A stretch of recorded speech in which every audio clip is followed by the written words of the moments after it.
Ây da, bây giờ là cả nhà đi xe điện một vòng. Ở đây chỗ cái thành phố này của Đức mà không biết của tên gì nữa. Nurnberg hả?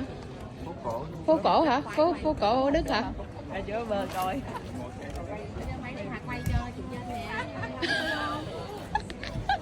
Phải quay đó mà không bao giờ có ai quay cho mình hết trơn á. Chủ nhân ạ. Chủ nhân nè. Ít lắm, lâu lâu mới dính. Đó, chủ nhân lâu lâu mới được có người quay, cười tươi gốm. Rồi, đi lượn xe đi. Lâu mới dính. Chuẩn bị cả đoàn của chúng tôi ra lên cái xe buýt này chạy vòng cái thành phố này một vòng. Vừa ăn no nê rồi được rồi. Nó chỉ có dạo này là chỉ có ăn với chơi thôi.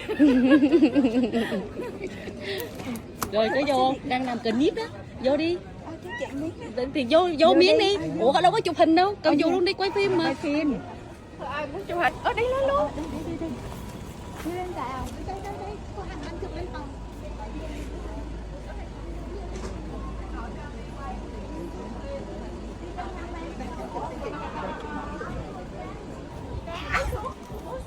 Sao nó mấy? Nó nói giờ bên điên hỏng chắc là mày trả tiền cho tao. Rồi nó biểu hả? Chúng nó đi bộ ra gần hơn. Giờ mày đưa cái thẻ đi. Ông bà nội đi bộ ra gần hơn chưa? Từ đây mà đi bộ. Nó bắt tiền tay 2 lần nữa. Bây giờ sau 24 giờ mà nó chạy tiền 2 lần mình phải đòi nó. Thì phải sợ cho đòi tiền mà nói đi đâu. Một ngày rồi. Mà nó không được chết mình làm. On the right, you can now see the St. Sebald Church, Nuremberg's oldest city parish church. The late Romanesque and Gothic pillared basilica is the most important church in Nuremberg. From a cultural history week, could they enter the town for 3 days. During the remaining 362 days, this large building was unused, and that for around 120 years. The lepers were later housed in this bridge. From here, you have a rather romantic view on both sides. On the right, you can see the Kettensteg Bridge from 1824. The Kettensteg is the oldest surviving chain suspension bridge in Germany and was considered a technical masterpiece at the time.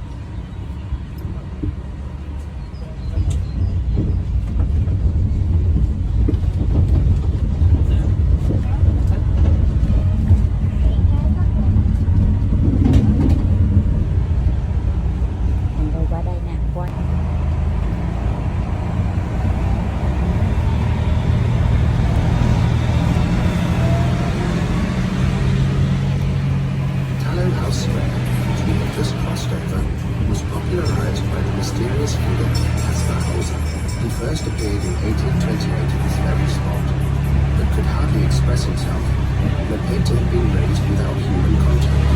He received an anonymous letter which suggested that he might be the son of the Margrave Karl von Baden, born in Karlsruhe in 1812. However, no proof of this was ever found, nor for the rumour that he was a Hungarian prince. In 1833, Caspar Hauser was murdered in Ansbach, but the mysteries surrounding his person have not been completely resolved to this day.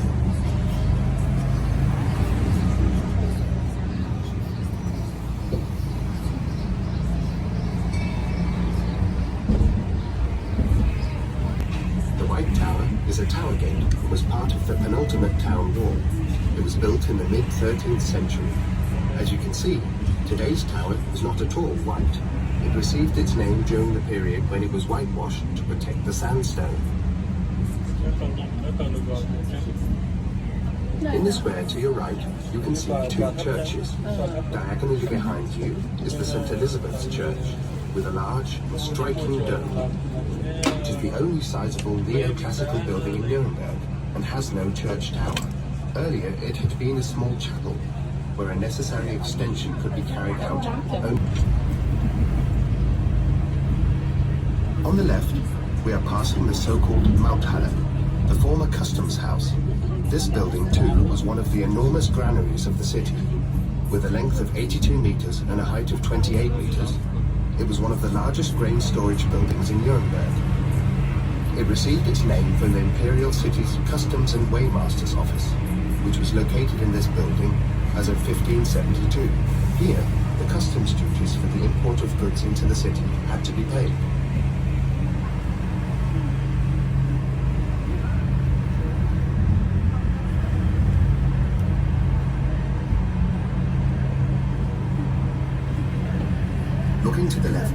Königstrasse, one of the main axes through the center of Nuremberg, you can see the St. Lawrence Church in the High Gothic style. You will note that this church has two different towers. The story goes that in the past there were two building contractors who could not agree as to how the towers should look.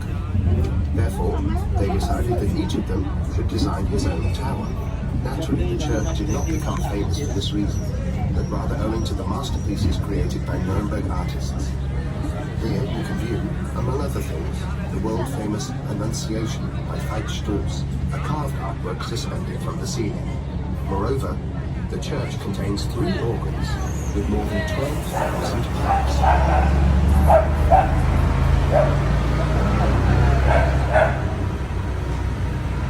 It is used as a parking area. We now find ourselves just outside the former city. One of these was St. Catherine's Convent, which housed the singing school of Nuremberg master singers in the 17th and 18th centuries. Germany's most famous master singer was Hans Sachs. Here on the right now is the former Meistersinger Conservatory. And in a moment, you can look through the archway of St. Catherine's Convent. Inselschütt, however, was not, as the name suggests, a man-made area filled in land, but rather arose through sand being deposited by the river.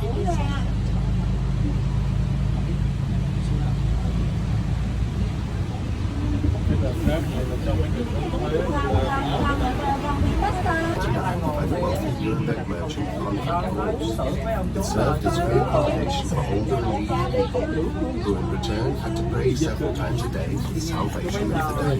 It was the largest charity foundation of an individual person in the empire in the Middle Ages. Even today, the Spital still houses a municipal senior citizens residential home.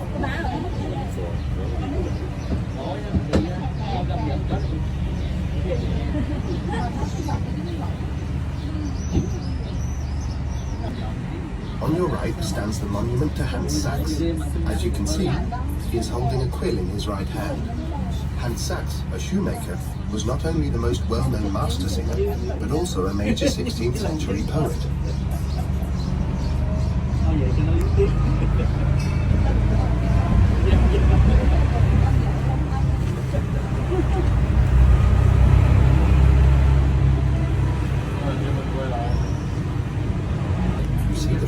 Church of Our Lady, located directly on the main market square.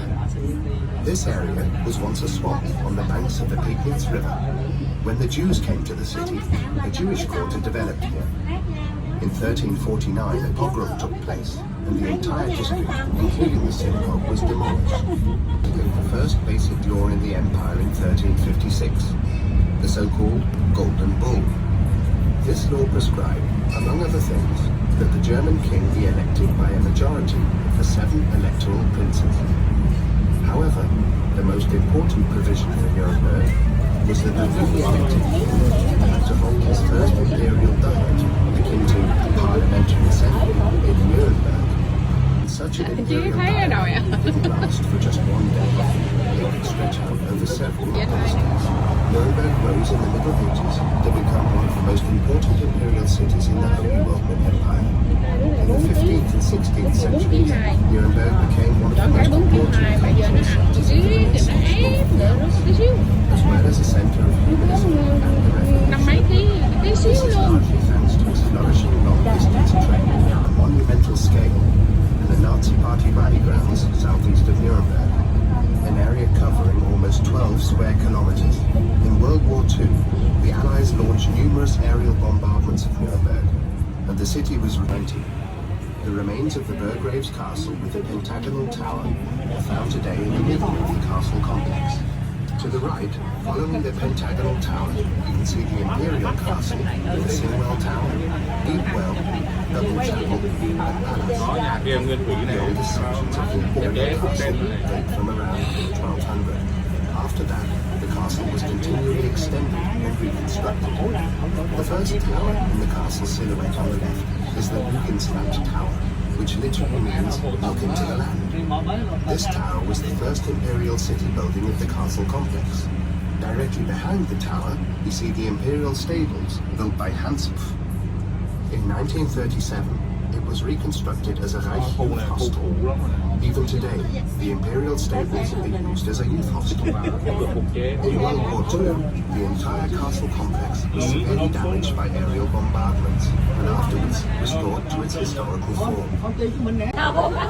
Kêu đi, mình ngồi đây nó thuốc trên kia kìa. Some of the cabins only still survive, half of which are rented out and leased. You can now see one of these former watchtowers on your left, the Neue Torturm, the new gate tower.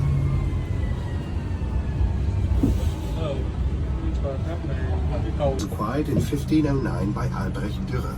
He lived here until his death in 1528. This is also where his most important works were created. Today, the house is a museum, which gives you an insight into the life and creative work of the artist. One attraction is the painting and printing workshop, where the art techniques from the period of Dürer are demonstrated.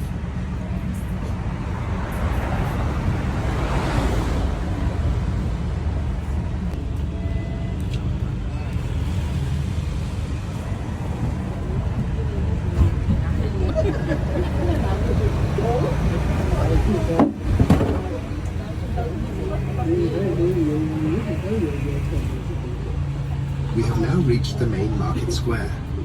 This is where the world-famous Christmas market, the Christkindlesmarkt, steeped in tradition, takes place every year during Tới này, tới này. We would now like to say goodbye to you and hope you leave aroused your curiosity. Đây này,